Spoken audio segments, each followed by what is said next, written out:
What I wish I knew at 12 instead of 22, these 10 proverbs. First, a stitch in time saves 9. Got a small problem? Fix it now to avoid a bigger headache later. Just like fixing that leaky faucet before it floods the house. Second, actions speak louder than words. Promises are great, but what you actually do, that's what really counts. Third, the early bird catches the worm. Want that cool summer job? Start applying early.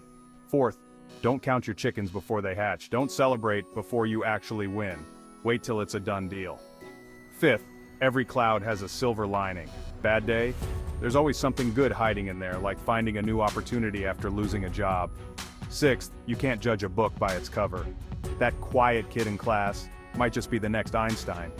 Seventh, when in Rome, do as the Romans do. Visiting a new place, follow the local customs to fit in. Eighth, the grass is always greener on the other side. Think someone else has it better?